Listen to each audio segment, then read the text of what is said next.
नमस्कार मित्रों, मैं हूं राकेश अचल और आप देख रहे हैं चक्षुदर्शी का एक खास प्रोग्राम। चक्षुदर्शी के इस प्रोग्राम में मैं दरअसल बात तो करता कुछ दूसरे मुद्दे की, लेकिन अभी एक नया मुद्दा अचानक प्रकट हो गया है और वो भी भारत सरकार की ओर से प्रकट नहीं हुआ। वो भी हमेशा की तरह अमेरिका के राष्ट्रपति डोनाल्ड ट्रंप ने उजागर किया है। और मुद्दा ये है कि भारत ने अमेरिका से आने वाले तमाम सारे सामान पर जो टैरिफ लगता था उसको जीरो कर दिया, जीरो घोषित करने की पेशकश की है, यानी कर दिया होगा।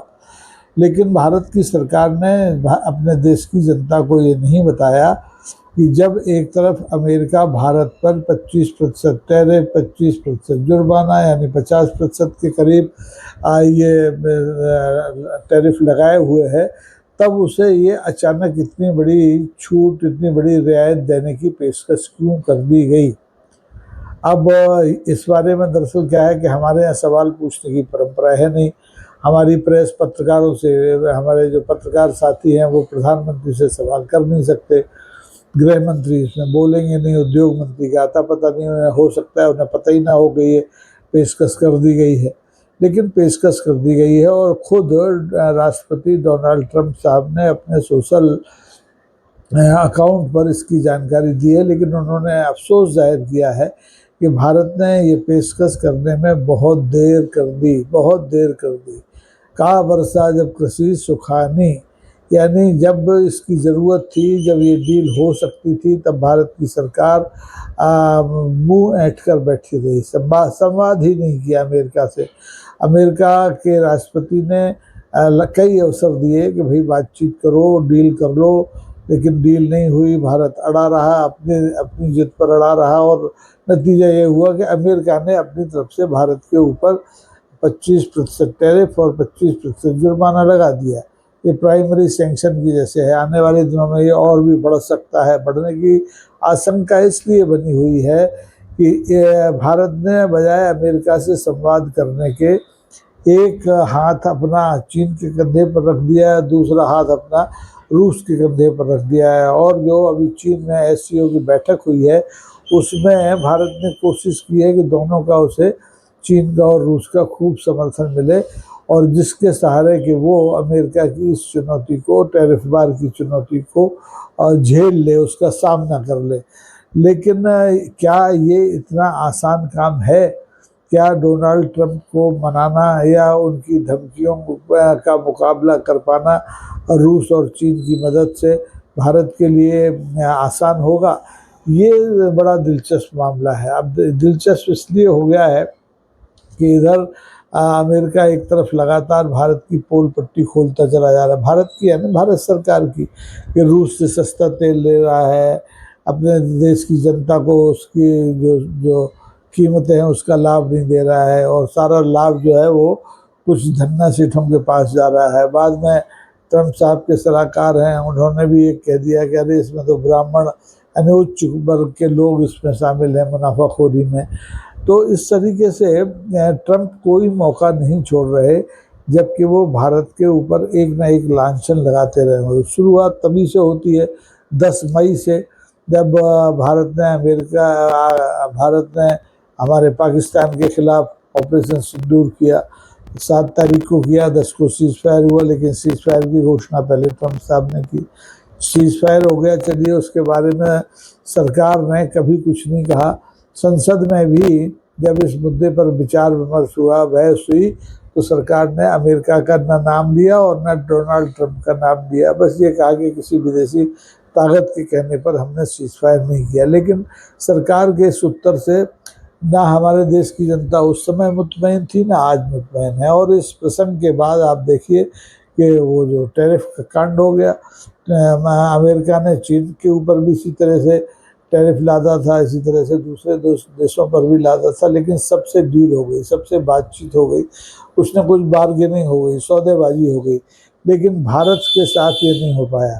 भारत के अलावा भी बहुत से देश हैं, लेकिन भारत इन सब में बड़ा देश है जिस पर भी सबसे ज़्यादा टैरिफ और सबसे ज़्यादा जुर्माना अमेरिका ने थोपा है। ये पहली बार हुआ है।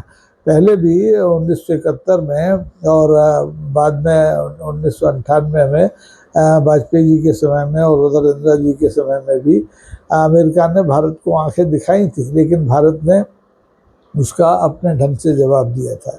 इस बार जवाब नहीं दिया। इस बार जवाब देने की जगह एक्ट करके दिखाया है, और वो एक्ट क्या है कि हम तुम्हारी सुनेंगे नहीं, इस कान से सुनेंगे, इस कान से निकाल देंगे।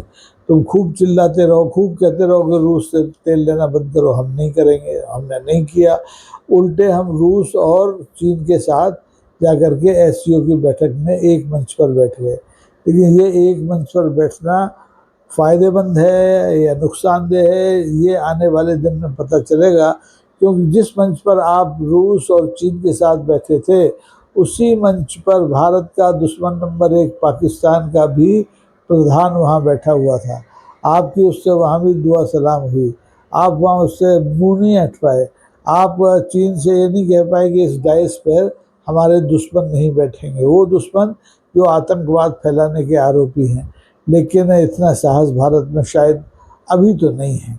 भारत देश के भीतर भले ही दुस्साहसिक कदम उठाता रहता हो, विपक्ष को दबाता रहता हो, चुनाव जीतने के लिए एसआईआर का इस्तेमाल करता रहता हो, लेकिन उसमें इतना दम नहीं है कि वो चीन को आंख दिखाए कि भाई तुमने हमारे दुश्मन को हमारे साथ ही एक ही टेबल पर क्यों बिठा लिया। ये एक बहुत ही अपमानजनक स्थिति हुई है। लेकिन न भारत सरकार इसे अपना अपमान मान रही है, और न भारत सरकार के जो समर्थक हैं हमारे देश में, भारतीय जनता पार्टी और आरएसएस के लोग, उन्हें भी ये अपमान नहीं लगता कि भारत को जिस तरह से चीन ने भारत को रेड कारपेट वेलकम दिया, वैसे ही उसने पाकिस्तान को दिया, वैसे ही उसने अन्य 20-22 देशों से जो लोग आए थे उनको दिया।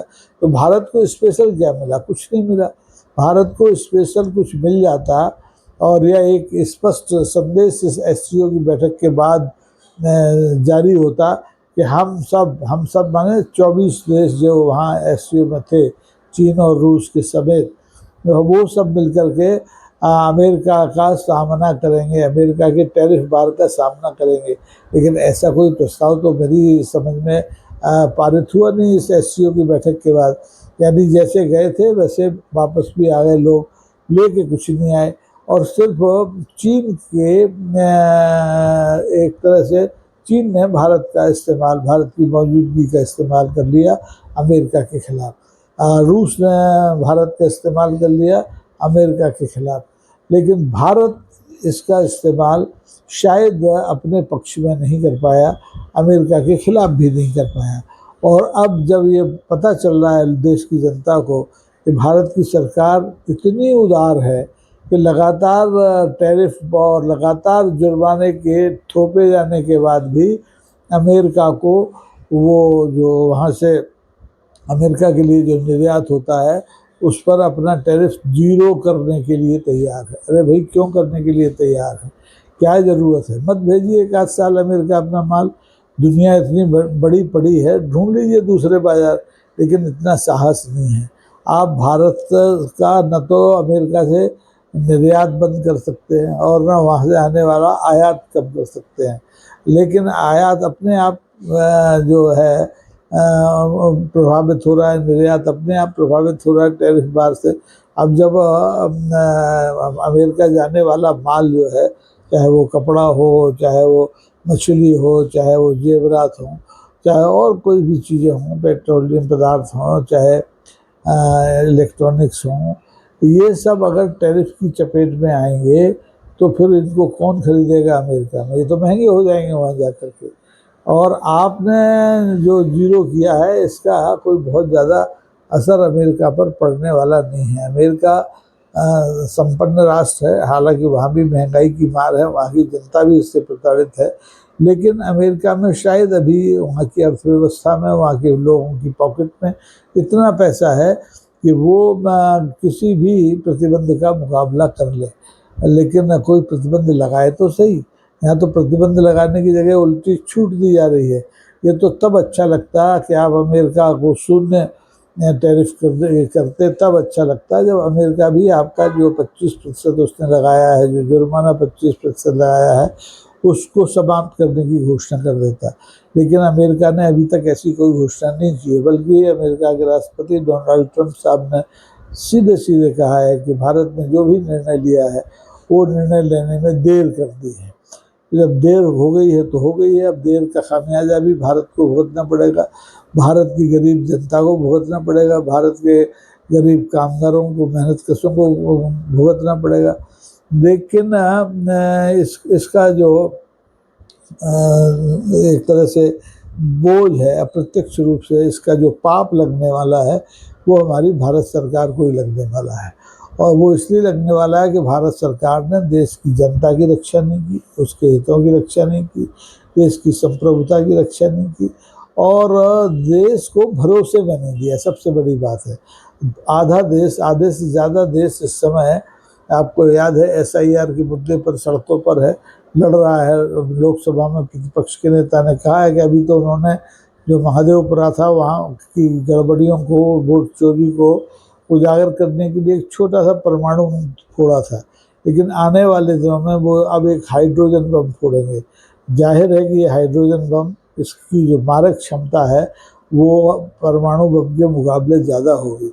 यानी अभी महादेवपुरा में कोई बड़ा आदमी फंसा नहीं था वोट चोरी के आरोप में, लेकिन अगर यही बनारस में चला जाए, अगर यही किसी दूसरी कॉन्स्टिट्यूंसी में इस तरह से पड़ताल कर ली जाए वोटों की, जैसे महादेवपुरा में की गई, तो मुश्किल हो सकती है भारत की सरकार को, भारत के प्रधानमंत्री को और भारतीय जनता पार्टी को। तो हमें देखना होगा कि आने वाले दिन, जो सितंबर का महीना है, बड़ा महत्वपूर्ण महीना है। इसमें वो 9 तारीख को आपको पता है उपराष्ट्रपति का चुनाव होना है। उसमें कहीं लोगों की अंतरात्मा जाग गई तो सरकार की फजीहत हो सकती है, अगर उनका प्रत्याशी हार गया तो। और 9 तारीख के बाद फिर रिटायरमेंट की बातें थी। डॉक्टर मोहन भागवत सर संघचालक RSS के, उनके रिटायरमेंट की बात थी, माननीय प्रधानमंत्री के रिटायरमेंट की बात थी। दोनों 75 के हो रहे हैं, लेकिन कोई रिटायर होगा या नहीं होगा, ये भी अभी अटकलों का बाजार गर्म किए हुए है। हालांकि डॉक्टर भागवत साहब कह चुके हैं कि कोई रिटायर नहीं हो रहा है, और कोई क्यों रिटायर हो। अभी जब 2 बैसाखियों के सहारे इस देश में सरकार चल सकती है भारतीय जनता पार्टी की, और उसके एजेंडे पर काम कर सकती है, तब फिर ऐसे में रिटायरमेंट की ज़रूरत क्या है। अभी एजेंडा पूरा करना है, देश को हिंदू राष्ट्र बनाना है, देश में 130वां संविधान संशोधन है उसको पारित करवाना है, कानून बनाना है उसको।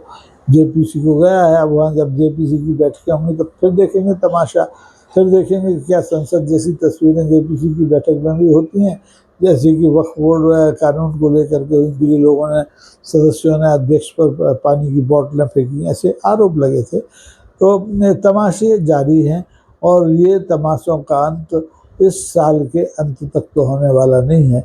इस साल के बाद नए साल में क्या कुछ गुल खुलाएगी देश की राजनीति, ये हम सबको देखना पड़ेगा, इस पर नज़र रखना पड़ेगी।